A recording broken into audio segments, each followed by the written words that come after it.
All right. Awesome. This is, I'm going to call this number two of my little series here. So I'm sure you guys all know this beautiful face. I'm here with Nastasia, and we're just gonna chat. It was funny. We were chatting ahead of time about, well, what are we going to talk about? And I just said, like, hey, this isn't like a work thing. This is like a fun conversation. This is curiosity driven. So we have a few ideas about some things that we want to talk about, but mostly, we just want to have a fun conversation, get into some stuff that maybe doesn't really seem like the kind of thing that you would see her and I talking about usually. So good morning, good afternoon. Hello. Who even knows what time it is when you're quarantined? Every day's the weekend and it's like the morning afternoon. Thanks for having me. And who knows what time people will be watching this, because that's the benefit of like saving stuff. You could be watching it whenever.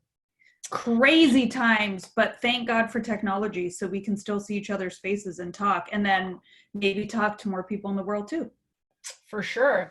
So thank you for, doing this. I know you've got a bunch of stuff going on right now. Obviously, there's a lot of us that are big fans of your podcast, and you're doing all kinds of amazing things. So I think it's really cool to be able to kind of turn the tables and be willing to let me kind of ask some questions and lead the way a little bit. This is really just this is just a fun project for me. And as I was saying to you earlier, like I've been trying to, I feel like I'm over aware of being productive. Like I'm working from home, but I still really want to do like a good job. I want to be responsible. I want to support and serve, my team as best I can. And I start noticing that like, I kind of like start spiraling, and I sort of feel like I'm now not doing my best work because maybe I'm a little bit overwhelmed, or I'm going a little bit squirrely. So, this was just an opportunity for me to sort of have these little reset moments through my day, and potentially offer that up to other people as well. I think I'm really lucky that I know a ton of really cool people that have accomplished a lot of things. And we can learn so much from just how people are making choices and navigating their lives. So I think for sure you are one of those people on my list. So it's going to be fun to be able to just, have a conversation about some stuff. So I wanted to kick it off to you for people who do or don't know. You and I met about it's called 7 years ago. You did an awesome interview with me. You didn't let me leave until I agreed to be on your team. And so we started off, working together, but that came about because you had moved somewhere and I had moved back from somewhere. So what I wanted to ask you about was just maybe maybe a little bit of the story, and also like, what did you learn from taking a big leap, moving, to another country, starting, kind of over, like you were in the same industry, but like I just wanted to learn a little bit more about that, because I already met you at the point where you'd made your decision and you were plugged in and you were going. So I thought it might be cool to explore that a little bit. It's crazy it's been that long, but we met when I had been here in Canada for like a year, I think, or like it was like half a year. You're right. It was towards the beginning. But the whole story that comes from prior to that, my husband and I, Dominic and I, both worked in the fitness industry in the States.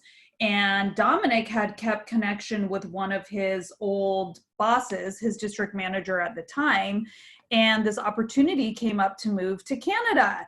And if anybody knows me, I'm like not leaving my family, and I am not leaving Colorado. I went to college about 20 minutes away from the house that I grew up in. And this was like a way far no-go. I was like, yeah, this isn't even like an option. And at the time, the district manager who ended up being our employer in Canada had called Dominic, and Dominic was more of like a little bit more adventurous and was like entertaining the thought, but I was on the other side of the scale. And so to get me to come on the recruiting trip, Dominic was like, let's just go on a vacation to Vancouver. So if you tell me vacation and anywhere other than Colorado, like I'm in. So they knew how to hook me, which is how we even just ended up coming on this trip to see the city and to see the opportunity at that time of what was Steve Nash Clubs. And so that was the beginning of the kind of journey. And so we got on an airplane. At that time, I really loved my boss. I loved my job. I was on a succession plan to get promoted. There was like no logical reason really for either of us to leave where we were at. So I really looked at it like, we're just going to take a vacation up to Vancouver. Like, fucking why not? It's all free. Oops, I said a bad word. Is that okay? Do it. No, this is all about being authentic. I love it. We're not gonna get through this without a few F-bombs. So we came on this quote unquote vacation recruiting trip, and to see really what the city was, and kind of to like hang out with our old boss. So that's like how it all went down. So we are on this like tiny commuter plane. It's like 2 seats and 2 seats. And because it's a recruiting trip, they flew us first class. But unfortunately, because the plane was so small, first class just meant like the second row of this tiny commuter plane. But still, whatever, it was cool.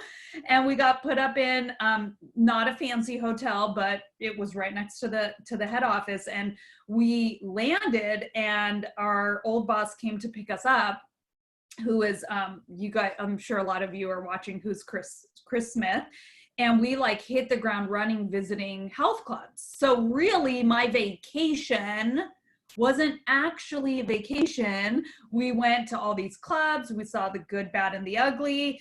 And Chris is a really good salesperson. So like, I feel like halfway through the first day, I had turned from like hard no chance in hell, to like, listen. Like that's kind of where I got to. And then we stayed the second day, and then we stayed the third day. We did end up seeing some of the city. And the way the story goes is on the very last day, now I'm like, okay, I really have enjoyed the people that we've met in the clubs that we've gone to. The city was so beautiful. It happened to be sunny for those 3 days. Like, I think it was like a September. So like the universe was clearly working for us to take this opportunity. Because if you guys don't know, Vancouver's super shitty and rainy, and like the weather sucks, but it didn't suck for us for those 3 days. And so Chris drives us around Stanley Park, and we stop at this lookout, which is right by that place that you can get the tea house, you know, that like really nice lookout. And there's some benches. And so we're sitting down, and really this was a recruiting trip for my husband, because for my husband, this was going to be a advancement in a job title. But for me, there wasn't that opportunity. I was actually going to have to go backwards to a job that I had done like 3 years prior. So for him, he was going to get a promotion. And for me, I was going to have to take a demotion. When in reality, the trajectory path that I was on with our current employer, like I was ready to get promoted. So like none of it made logical sense outside of it serving one of the two people, like from a career standpoint. So we're sitting on this bench, and I'm just crying. And I'm like, I don't know what to do. And the two guys are like looking over my shoulder, because at this point, Dominic wants to come. Chris, I think, wanted us here. And like, I'm going to be this deciding factor, like having a full-on meltdown on the middle of Stanley Park, sitting on this bench, just like crying. I don't even know what I'm saying. I'm like, I'm going to get a demotion, and my mom and my dad and my dog. And how are we going to do this? Like just a mess. So we get back into the car, and we're still like not committed, undecided. And also, I don't know genuinely if Chris wants us. Like this is also like the two things have to match and marry each other. And so I don't even know what he's thinking about us, and I'm super confused. Anyway, so we get on an airplane later that evening, and it's that same commuter plane in first class. This time we were like in the first row. And Dominic's like, okay, so what do you want to do? And I look at him, and no joke, I don't even know, Logan, if I've told you this story. This is how the decision was made. So we're flying now back to Colorado, where I have lived my entire life. I own a condo in downtown Denver. Dominic was a little more adventurous and went away for college and then came back. But like, I haven't, outside of studying abroad in London for 6 months in college, like I have not left that city or that state or that town. Like I'm still friends with my high school friends, which is super rare. And so we're flying home and he's like, okay, so what do you want to do? And clearly he wants to come. Okay. Like he wants to go. And I looked at him and I was like, fuck it. Let's do it. And he was like, no, like seriously, I'm like, fuck it. Let's just do it. And literally right there, that's how the decision was made to move to Canada. Yeah, I've definitely heard that story because I literally, as you were saying it, I was literally saying, fuck it, let's do it because I knew Yeah. that was coming. So that was good. That's awesome. So, I mean, having known that part of the story, I think that's when I was thinking about like, hey, what do I want to talk to Nastasia about? I think that's kind of where I lit on a connection that we've never really had a chance to explore, but I think that was really cool. You kind of just took this big leap and you went, and like obviously we sort of know how it worked out. Like it ended up working out pretty great. Yeah. And like I think I'm a little bit more on Dominic's side of the story. Like when I was going through high school, I was playing on 5 soccer teams and training hours a day. Like I knew I was going, and it was just a matter of where I was going to land. But I ended up going to the US for school, so I went in the opposite direction. And so like I've always thought that taking that big leap is really beneficial for like your personal development. Like, yeah, sure, there's always going to be some kind of opportunity, professional or otherwise, but like literally just making that jump, like kind of learning that you can leave behind everything you know and make it. To me, that's like that's almost like it's like a rite of passage. Like if you look at fiction and you talk about the hero story arc or whatever, like leaving home and starting from scratch is like a thing that some people do and some people don't. Yeah. The parallel for me, or what was interesting, is like I knew I was going. I left. I call my university career successful. I had a lot of success, and I graduated, and we won a lot of games, and my sort of professional sport career like peaked in my university experience. And I look back to that time as I had like a goal and a vision in mind, but I also showed up at a place that had a pretty incredible structure in place. Like I was in school, I was at practice, I lived in the dorms, people cooked my food for me, I had study table, I was given a job. Like I had a ton of support, and I absolutely know that's part of why I was successful. Fast forward 4 years past that, and now I go to try out for Liverpool FC in the UK, which in my mind was just going to be the same thing again. Like I was leaving behind what I knew, but I was going like, here's where I'm landing. I'm going to go play. It's the next step up in my career. So like I had this idea that like I'm good at the leap of faith thing, and I'm going to nail it. And then I got there, and it was a wildly different experience from what landing at university had been, where university had a ton of structure and support. This was nothing. Like I flew into the airport, I had to find my own train, I had to get to the city I needed to be in, I had to find my own hotel.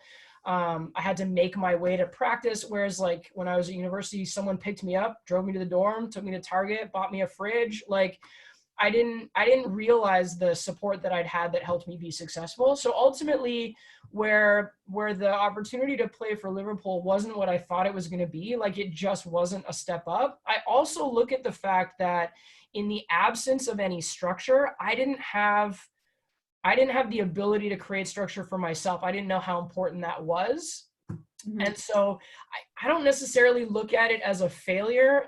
I sort of see like both sides lost out. I didn't get to have that opportunity. They didn't get to, have me as a player on the team. But it was really cool to sort of compare those two things.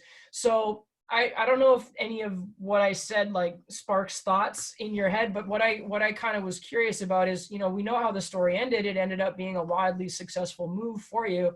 But what are some of the things that you think helped make that successful? Was it your mental mindset? Was it doing it with a partner? Was it stepping into a structure where there was some familiar? Like, what do you think were the conditions that made that leap work out?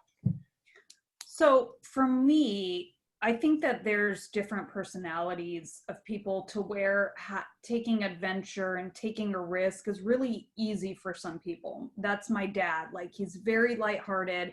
Him and my mom moved countries, lived all over the world, and for him it was fun. For me, it's scary. It's the unknown. It's the lack of structure, to your point, that almost paralyzes me to not make that. It's not part of my personality. I'm much more of a person that I like the known, I like the routine, I like the security. At that time, thinking about being an entrepreneur was very scary because I wouldn't be guaranteed a paycheck every 2 weeks. So in my personality, it's not something that comes easy to take these leaps or to just naturally be adventurous. But I'm married to somebody who is much more like, let's go, let's try, let's adventure. So it's kind of this like yin and yang. So honestly, Logan, like if it wasn't for Dominic, I don't know if I would have taken that initial leap. And I don't know if I did take the leap, I'm not sure I would have stayed. So there is an element to having your confidence boosted when you're with somebody that has great confidence and this kind of spirit to like just go try. So a lot of what Dominic and I built in Canada, I think is attributed to us doing it as a pair. But that may not be you and your situation, right? There's still independent learnings of this though, around taking leaps and going for it. So when we got on that airplane and I had decided, fuck it, let's go, this was what went through my head. I was like, okay, is the security of safety, because that's where I was at, like living in the same house, living in the same city, doing this really like guaranteed job, is the security of this safety more worth than potentially missing out on something that could be greater? Because like if we didn't know how this was going to end up, it could have been a total flop, it could have been a giant mess.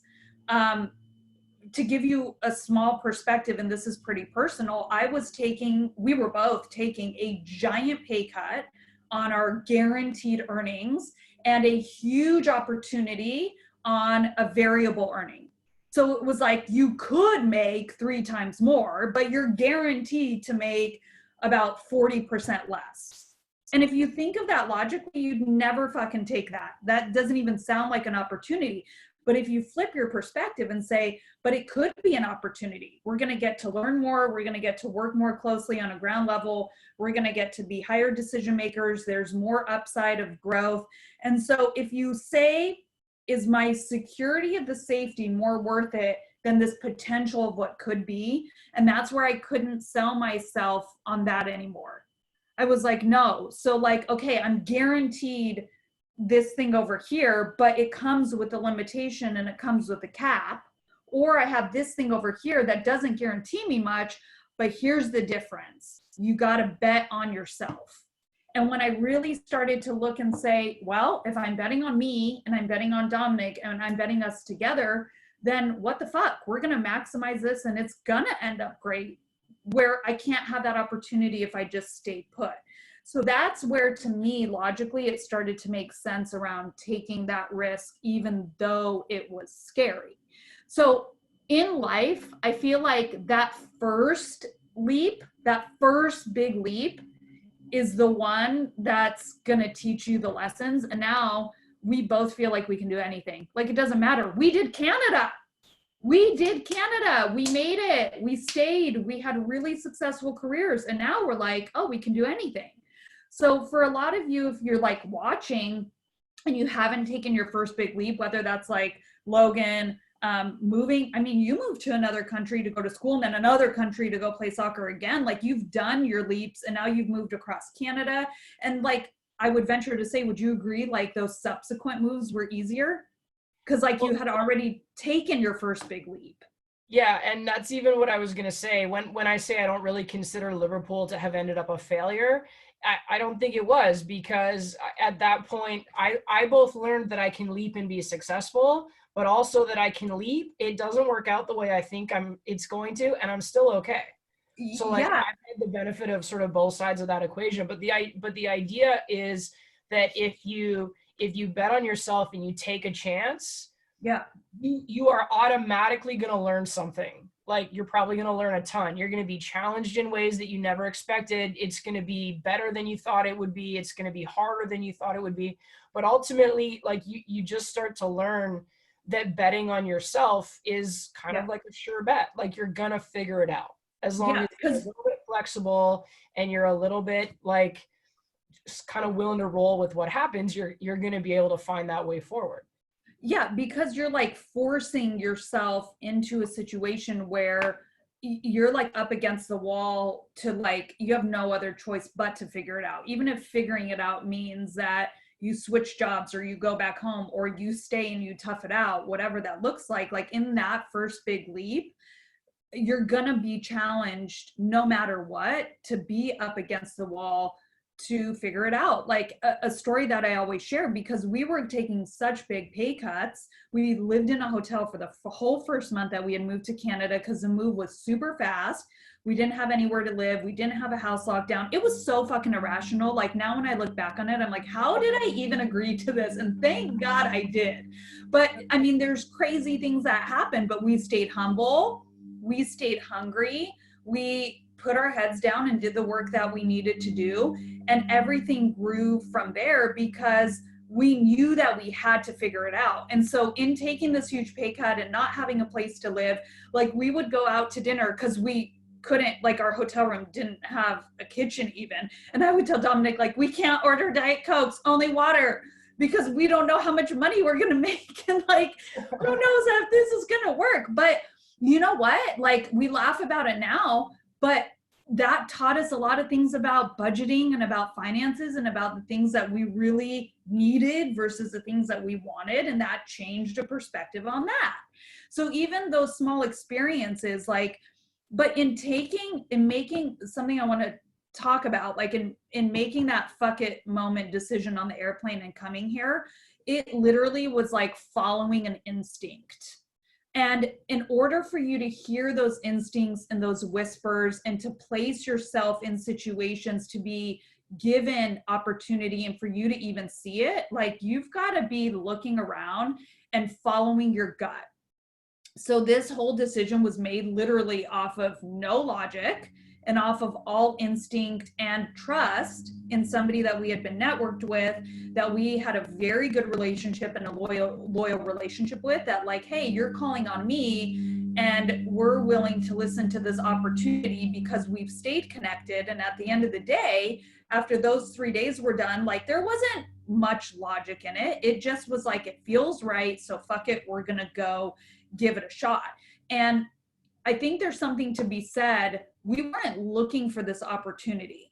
So right now we're like in the middle of this quarantine. We have this like world thing going on. We have no idea how it's going to end. Some people don't know if they're going to have jobs or not. Some people are working from home and they know they're going to have jobs, but we were noticing opportunity even when things were going fine. Like we didn't need the job. So I think that that's something that is a really good learning lesson when you're talking about taking leaps and you're talking about adventuring and taking risks. Like those risks aren't going to feel right if you're only looking at them and seeking them out when you're already like in the shitter. Meaning like you go try to move countries or you got laid off. Like those opportunities are going to come to you as real and as like whole as they are, even when things are going good.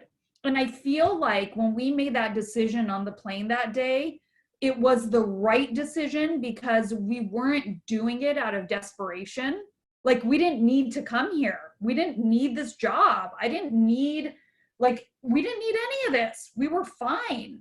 But the way that it all worked out and taking this big leap when things were going well, I think is a huge reason of why it worked out so well. Because like we didn't need it. We wanted it. We saw that there was opportunity. We saw something larger that we could take advantage of, and then we went for it. So I know that at this point, because I mean, you guys have learned a lot and you pursue personal development almost as aggressively, if not more, than your professional development. So I know if I said to you like today, right now, what are your deep values? What is your vision? What's really meaningful to you in life? I know you'd have an answer now. That's like there's probably a vision board like over your left-hand shoulder. But do you think that back then you might not have had as clear a sense, but do you think you still had, like when you talk about following your gut and like using your instinct and whatever, do you think you still had a sense of when something feels right because it matches what's important to you? Do you think you could have you would have been able to recognize that back then? Yeah, honestly, like a big part of why I can sense to coming here was because of people that we met in those 3 days. I really loved the people. I will be very vulnerable in admitting that um, in the course of moving up in my career and having great success and making a lot of money, there was a point where it changed more to profits. But that's also then when I started to become the most unhappy and unfulfilled in my job, was when it turned into money. And it's this ironic thing. It was like initially there was no guarantee of money and it was all about the people. That whole vision and that focus got me to the pinnacle of my career where I was making the most money. And then it's very easy to get swooped into a trap as you make money, it becoming more about money. And also as you move up as an executive, that, I mean, it's a reality of the situation. You're looking at numbers and money all the time, to where I think that's where I lost sight. And now I've refocused to understand that like everything in this life is all about people. It's like the whole reason we came here was about people and about the person helping us get here. And so I think it was a really good recentering to have some things go on personally to get back to that point. But I would say that that's what got us here, but that's also what got me to the most success that I've ever had. And it's also where my heart and where my core, at the end of the day, this life is all about the people you're connected to, the people you're helping, the people you're networking with, the people you're helping grow and develop, like whatever that looks like for you, your family, your relationship, your friendships, like that's what it's all about. So if you can figure out how to transfer that into your job, which I think is, like I said, what brought us here, trusting the person that we were going to work for, and then loving the people that we met along the way, which is ultimately for me the like most fulfilling and always like the North Star to anything that I do. And then doing it with the person that I did it with, which is my husband, and getting to do that together, which is an awesome experience of that. And we're kind of unique in the sense that we can work together and still love to be married. That's saying something for sure. So as you were talking about that, I kind of have like a little mini aha moment in my brain. So I don't know if I'm going to express this like as eloquently as I could, but what I'm picking up from you is that like you're saying one of your big driving instincts is people, and I can attest to that firsthand because you know I joke around that you hard closed me in an interview, but like one of the reasons why I took what I do and got on board with your team to do it is because of the people connection. So I can totally see that for you. At the same time, what it's bringing up for me is when I think about, you know, these I've moved big chunks of land at a time multiple times. Like the number of times I've gotten rid of all of my stuff and packed whatever fits into my trunk and moved is pretty high. But one of the when you're saying your big driving force is people, what's coming up for me is like what I'm seeking and what I'm moving towards is like growth. It's transformation. And I love to learn and I love knowing things. And I love that when I experience things I've never experienced before, it teaches me something. I like challenging myself so that I have to learn something in order to navigate it.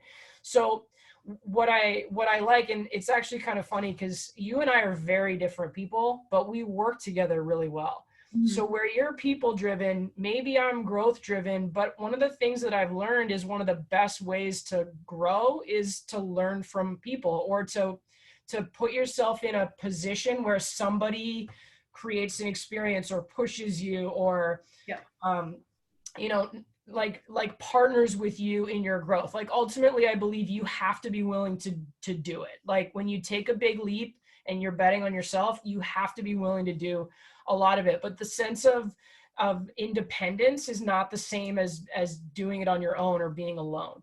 So the sort of the the thing that I've looked at in being successful or not is that you win or you grow. You win or you learn in Yeah. either direction. And so that for me um, has been one of the things that keeps me seeking like change or experience or whatever. So I know that you and I've talked about growth mindset too. So for me to kind of like be like highlighting on this, it sort of throws back to a lot of the stuff you guys have been talking about in your awesome podcast. In terms of staying like inspired and engaged and like sort of pursuing that growth mindset, which when you change something can be hard to do because now all of a sudden you're like, oh my God, I don't know what's happening and I'm scared.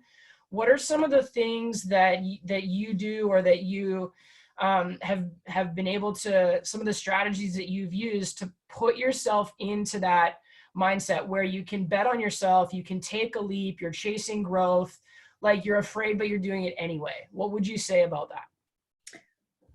So honestly, for me, the I'm just fiercely competitive, Logan, just like you are. Like I want to be at the top. I want to get there faster. I want to be number one. I want to be the best. Like I'll do stuff when I'm not even asked to do it. I'll do stuff for free. And these are just things that I think were embedded in me from a younger age and then I carried throughout my career. And those are the things that got me to excel faster and quicker than anyone else. Like, I am happy to work for free if I can learn. And I'm not at all like, I was never an assistant manager because there was a guy holding the spot when I was a trainer. I wanted to be the assistant. He was like a lifelonger assistant, and I was never going to get to be an assistant. But to be a full on manager and run your own team, you had to be an assistant. So like some people could take that and just put their legs up and say, well, I guess I'll never get there. I went to my boss and I was like, cool. I don't even need a name tag. I don't even need pay. Give me that guy's fucking job. I'll do it. I'll do it better. And then I'll get promoted. And I haven't shared that story a lot because it's not that I'm embarrassed about it. It's just it's not very common that I skipped a grade, but I didn't really. I just volunteered to do it without getting paid to get the experience so I could excel. And I think that in this day and age, that's a really rare thing. That's a rare mindset. Like we always talk about go get education or go get your master's degree or go read a fucking book or go listen to a podcast. Like, how about go do the work? Go do the work. And whether you're getting paid for it or not, it's gonna always pay you back. I became a vice president of a more than $20 million business at the age of, how old was I? I don't even know, Logan, 32, 33, without a degree in this field, without having past experience in less than 7 years of working in the industry. But guess what? I did the work. I did the work for free a lot of fucking times. I did two people's jobs for the price of one a lot of times, but it got me to where I got exponentially quicker and exponentially more successfully financially than had I waited to sit on my ass for somebody to give me a name tag or to open the door for me to walk through. So like that's a big thing for me challenging to grow. Of course, yes, read books. Of course, yes, listen to podcasts, but those are like the no-brainers. Like to me, if you're not doing that and you're not constantly trying to self-develop yourself, then I mean, don't expect much in return. But the more unspoken things are like that I did the whole job without a name tag and without the paycheck because that's how fucking bad I wanted it. That's like the guy going to the basketball court at 5 a.m. instead of 7 a.m. because that's how bad he wants it. the guy staying later at work to figure out the issue or to innovate a new thing that the CEO's been wanting, even though nothing was ever asked of him. So like when we talk about the challenge to grow, like that's got to come from inside you. And to me, it's been, I don't know, I think it came from that. It's more because I'm competitive than, oh, I want to go learn. Because then I would have like had a PhD by now. Like when I finished university, I never wanted to go get another degree. I was like, get me in the work field and let me go to work. So that's a big thing for me. And I'd be lying to say like, there are plenty of times, this is my second about challenging to grow. This is it, and listen carefully. I have wanted to quit so many times, just like you, just like anybody that's watching. Nobody's trajectory to success just goes like this. From the outside, it might have looked like my success went like this, but it fucking didn't. There were so many times that I wanted to move back home. There were so many times when I worked in this huge organization in a lower position where I hired Logan, that I wanted to fucking quit.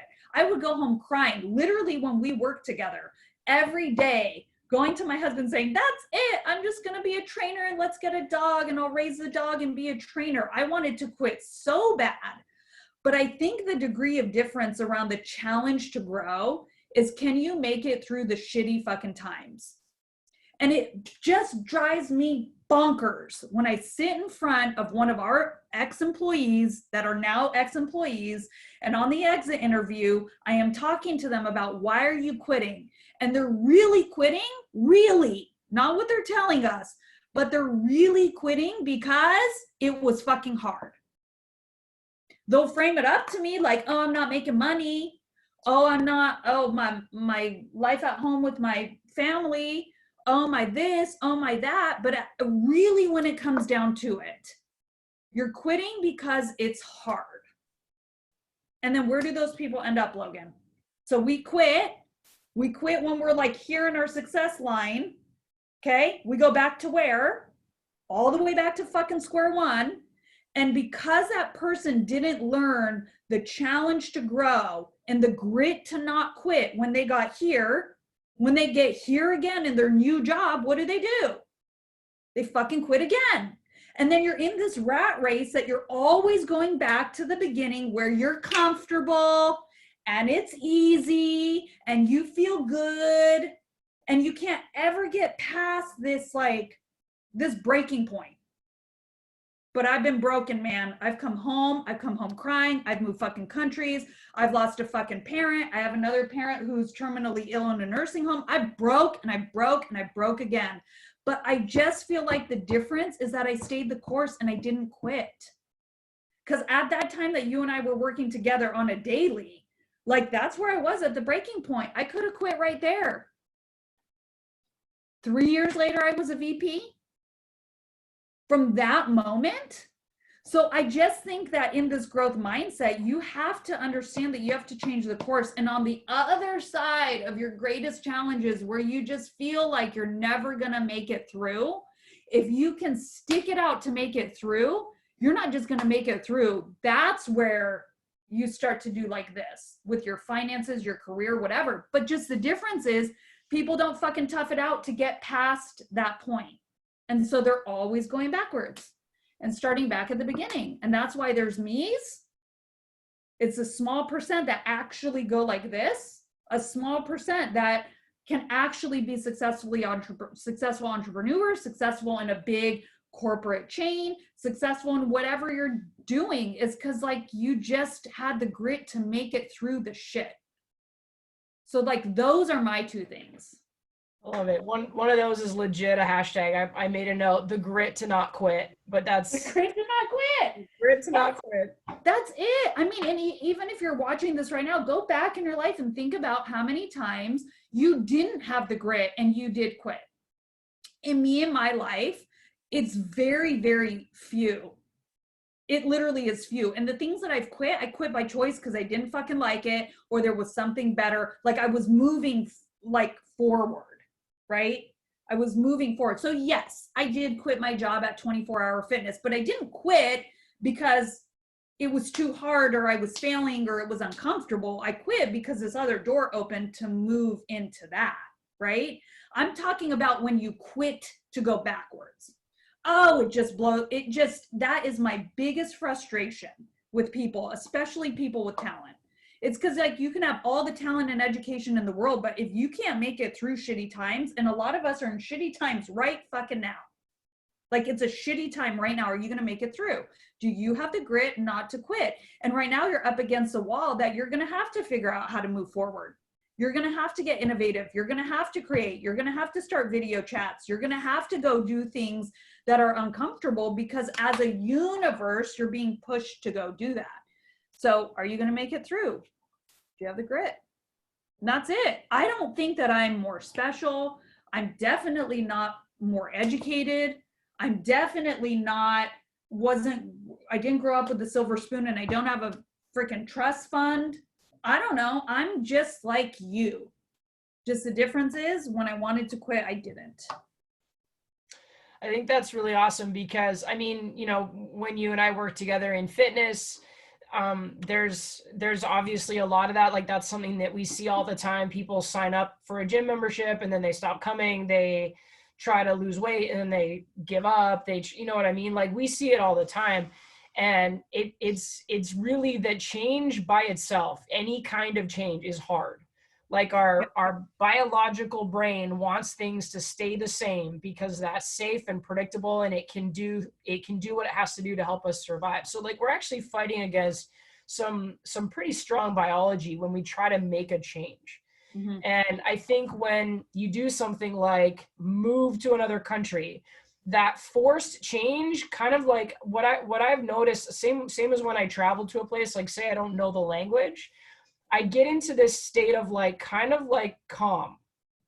Cause like, I don't have any answers. I don't know what you're saying. I don't know where I'm going to be tonight. I don't know what's going to happen tomorrow. And what I find is that for me, I just go like quiet and I start to observe and I start to like get resourceful and I figure it out. I also understand that there's people whose initial reaction in that experience would be like high anxiety. So like when you said there's different personality types, sure, I can totally see that.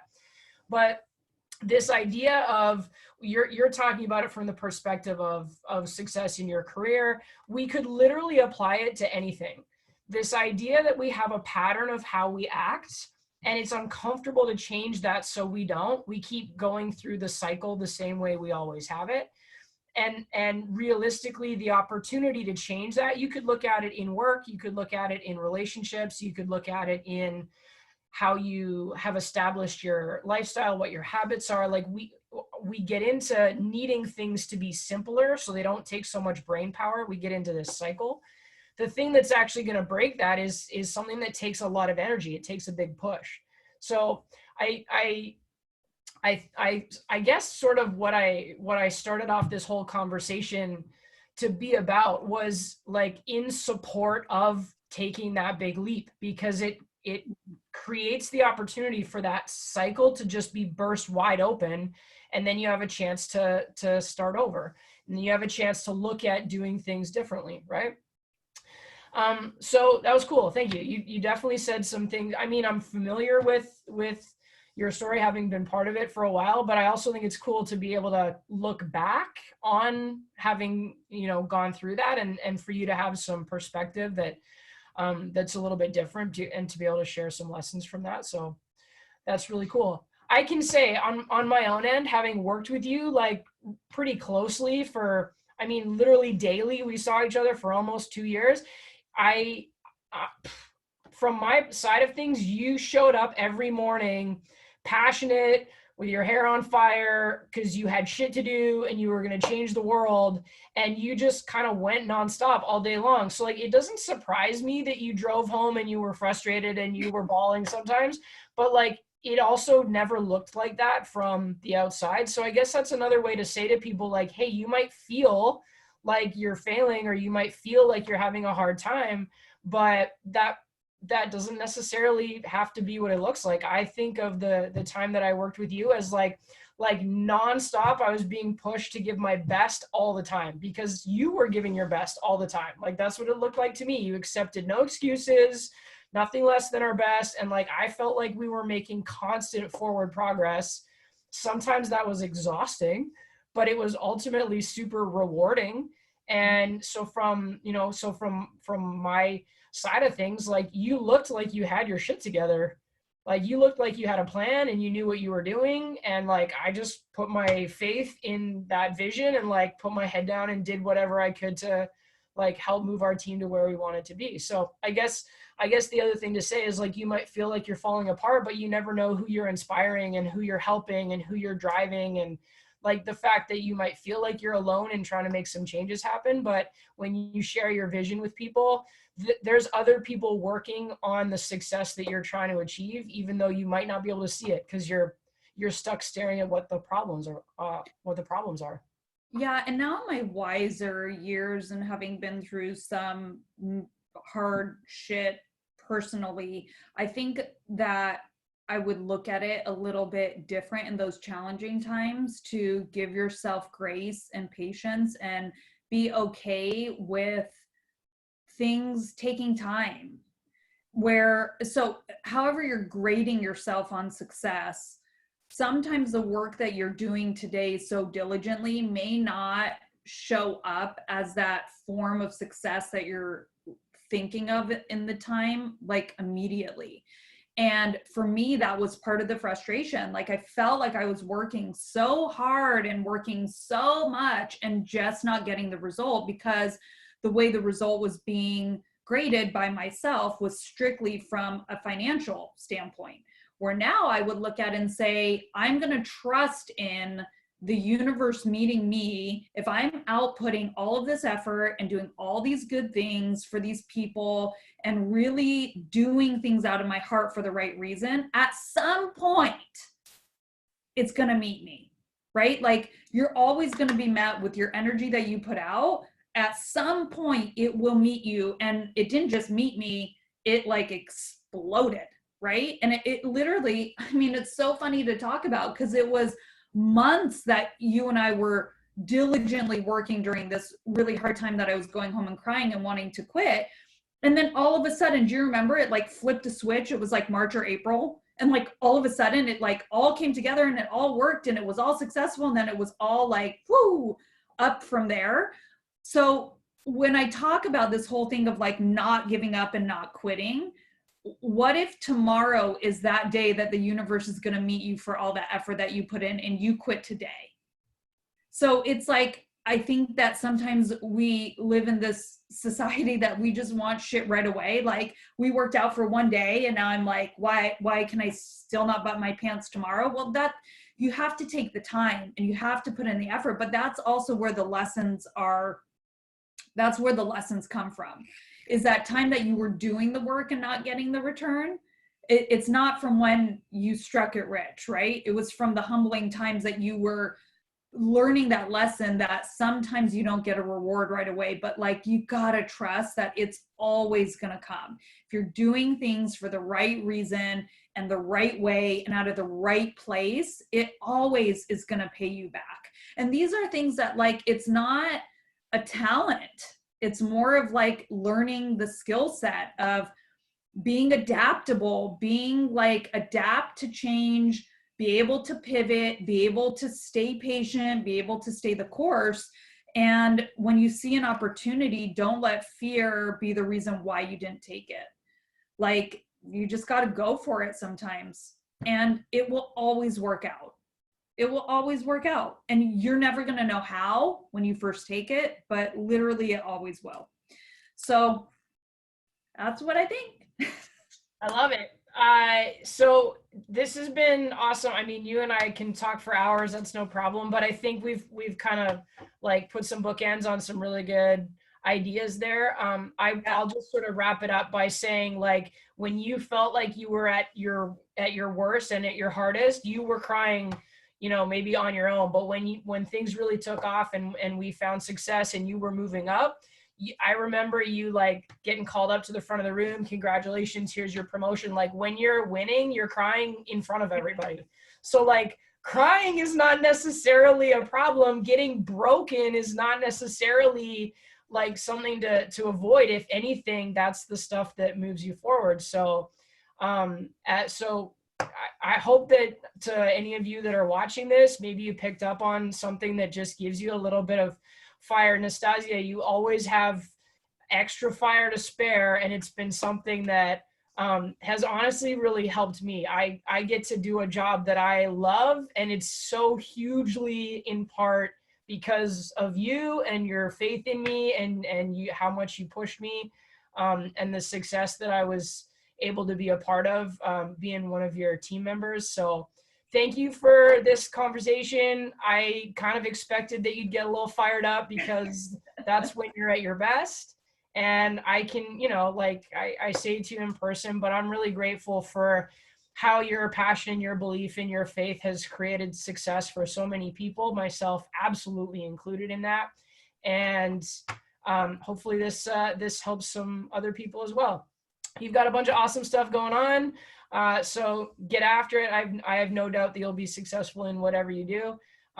Is there anything you want to say to wrap it up, or you're nope? Cool. So that's it. Thanks so much for joining us, and we'll have more of these conversations hopefully in the future. So Nastasia, my absolute best boss ever. Thank you so much, and have a great. Bye.